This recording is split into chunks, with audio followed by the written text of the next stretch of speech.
હવે મંદિર પાસે કેટલી જગ્યા ઉગારામ બાપાના મંદિર પાસે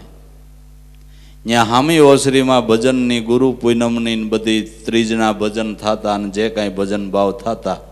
એ બધા ઉત્સવો અહીંયા મંદિર આગળ ઉજવાતા ન્યા માણા હમાઈ જતા ને આ રૂપ જોવો જી ગોંડલમાં નો હમાણું એ ગોંડલમાં નો હમાણું રથયાત્રામાં બાપાએ વાત કરી તે મને યાદ આવ્યું ખાંડિયા બેહી ગયા કારણ કે ભાગ્યમાં ન હોય હાંડિયા બેહી ન જાય જેની ભાગ્યમાં જ રથયાત્રા નથી સંતોની યાત્રામાં જે જોડાય નહીં એવા કેટલાય હાંડિયા બેહી ગયા 5 પુરુષોના ગુરુ કહેવાય એ આ તિથિમાં આવીને ટણઘીરે વહી ગયા હાંડિયા બેહી ન ગયા એટલે તમને ઉજાગરા નડે છે એક દી બેહવામાં મારા નાથની 50મી તિથિ ઘીરે જઈને ઘોટાઈ જાવ શરમ નથી થતી શરમ નથી થતી 5 પુરુષોના ગુરુ થઈને બેઠા છો ને હુઈ જવું આ શું વ્યવહાર છે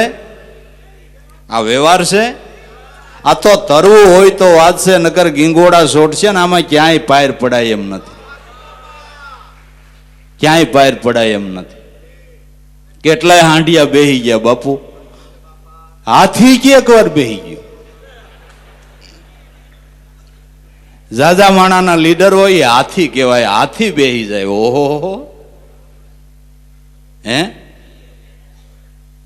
આમ છે ભાઈ આ તો આ યાત્રામાં ભાગ્યશાળી હોય ને એ જોડાય આ તો 1-2 દીની યાત્રા નથી સમજણ લઈ ત્યાંથી છેલ્લા શ્વાસ સુધી આ યાત્રામાં જોડાઈ રહેવાનું છે જોડાઈ રહેવાનું ઉગમ ફોજ કર્યા કરીને બાપાની તિથિમાં એક દી હાજરી અપાય નહીં અને 5 પૈસાની સેવા ન થાય તો આપણે શેના ઉગમ ફોજના ભાઈ અને સાચું કહેવામાં કાંઈ વાંધો નહીં ખોટું લાગે તો આપણે ક્યાં ફંદફાળા કરવા ઉગારામ ઘણું દે